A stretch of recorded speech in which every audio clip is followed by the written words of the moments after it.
Is graduation season, and data shows that recent college and high school graduates face a tough road ahead. According to the Labor Department, the national unemployment rate for those new job seekers is nearly 7%, about the highest level in a decade outside of the pandemic. The environment is harsher for those without degrees. Recent high school grads averaged an unemployment rate of nearly 15% over the last 12 months. For more on that, let's bring in former Treasury official and Morning Joe economic analyst Steve Rattner, who's standing by the Southwest Wall with his charts. Steve, good to see you. And your first chart indeed breaks down that tough job market facing new grads. Tell us more. Sure, Jonathan. Let's put a picture behind the words that you just went through. And you can see here unemployment rates going back to 2015 across the economy. And what you're referring to is recent college graduates, 5.8% unemployment rate. That is substantially higher than the U.S. average of 4.2% unemployment rate, and actually almost starting to catch up to young Americans in general, whether they're graduates or not. Now, this is very different from what we've seen historically. Put aside all the COVID statistical noise, but you can see how closely graduates have tracked the overall unemployment rate, and now you're starting to see some divergence. Why is that? We don't, of course, exactly know. There's talk that companies are starting to cut back on their hiring because of the economic uncertainty, the tariffs, the whatever. There's some suggestion that you may be seeing some effects of AI. Unemployment rate for computer programmers is actually higher than this. It's at 6.1%. And that could be a factor here. Personally, I think in the long run, AI is a great thing. I heard you talking about it yesterday. I won't go down that direction today, but that could be a factor here. But nonetheless, that is where we sit. And that's against a picture in the U.S. of a changing set of views around the U.S. job market from not so plentiful up to 53%. It was only 30% as we came out of COVID. You can see the people who think it's plentiful down to 29%, up to almost 60% before COVID, and hard to get is inching up to 18%. And just one other small fact on this. You know, we talk a lot about manufacturing jobs. There are actually 400,000 unfilled manufacturing jobs in this country at the moment, and yet you have people saying jobs aren't so plentiful. I think it's becoming clear that many Americans really don't actually want to go back into factories. That they're dirty. It's very routine work, and I think a lot of them are basically looking for other types of jobs. So as we think about our manufacturing policy and how many manufacturing jobs we really want to try to create here, it is helpful to keep this in mind. Yeah, and that's one of the points that critics have made when they suggest that President Trump's tariff plan to build back manufacturing may be flawed. Steve, let's turn to chart 2 now, noting here that unemployment may be rising. Yeah, so, you know, all economic data, when it's actually released by the Labor Department or the Commerce Department of the Federal Reserve, is by definition backward-looking. It's a survey taken at some point in the past, whether it's a couple of weeks, whether it's a month, whatever. And so it's very hard to see turns in the economy, and I want to be careful today not to predict anything too dramatic.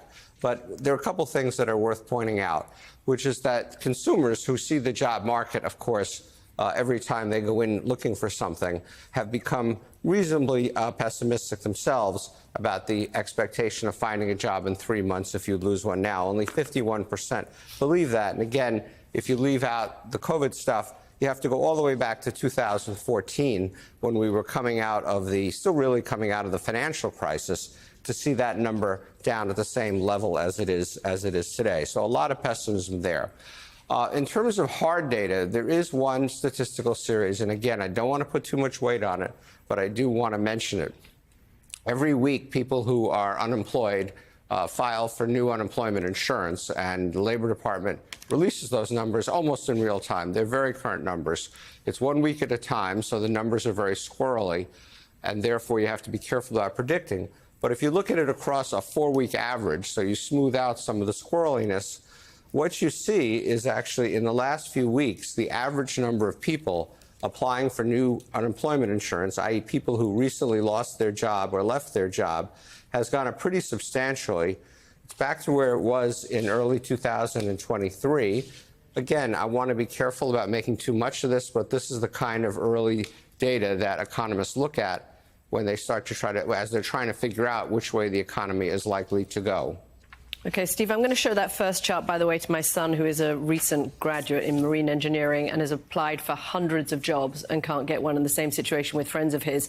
They're called what David Brooks calls the rejection generation. It's a real thing. I'm glad to see the numbers on it. Okay, next chart that you have is the big bogeyman of economic policy makers, the prospect of growth declining but inflation staying up. Tell us about that. Yeah, and just on your first point, Katy, one of the reasons I did these charts was because I had been hearing a lot of things like your son, a lot of examples like your son. And then when I looked in the data, I found out, lo and behold, there's actually support for what you hear anecdotally. But yes, back to this. So the Federal Reserve put out some numbers last week on its expectations for the economy that I think relative to everything I just talked about are worth noting. It took down GDP growth for this year from 1.7 to 1.4. This happens to match a World Bank number that came out a couple weeks ago, two very impartial forecasters. I would note that in 2024, the economy grew 2.8%. So in year one of Trump, we are going to grow, at least on track to grow, exactly half of what we grew in the last year of Biden, ironically. They took down their growth number for 26 by a little bit. 27, they left alone, a long way away. Unemployment, similarly, they took up, apropos the conversation we were just having. They think it's now at 4.2. They think it's going to go to 4.5 by the end of the year.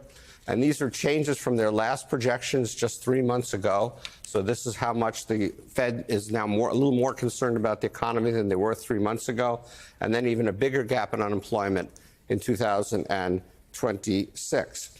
And then inflation, on the other hand, and again, we have tariffs, I think, to thank for a lot of why the Fed adjusted its projections this way. They now expect inflation using their measure. They have their own measure they like better than the CPI. I think it's more accurate, going up to 3% this year from 2.7% in their last projection. And you can see, if you go back to last September, before the election, they thought inflation was going to be down almost to their 2% target. And then a bit more inflation in the out years as well. The 2% target is very important because that is their goal, and that is the level at which Jerome Powell, the chairman of the Fed, has said he wants inflation to be at in order to cut interest rates.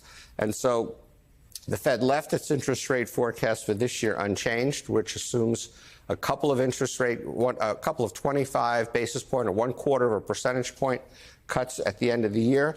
But it does expect interest rates to remain higher than it had previously expected to, because it expects inflation to persist a bit more than it expected to. So I don't want to necessarily pronounce stagflation, but when you're moving towards slower growth, more unemployment, and somewhat higher interest rates, that is not the direction you want to be moving in. Yeah, warning lights starting to flash, no doubt about that. Morning Joe economic analyst Steve Rattner, thank you so much for your analysis and your charts. We'll talk to you again soon.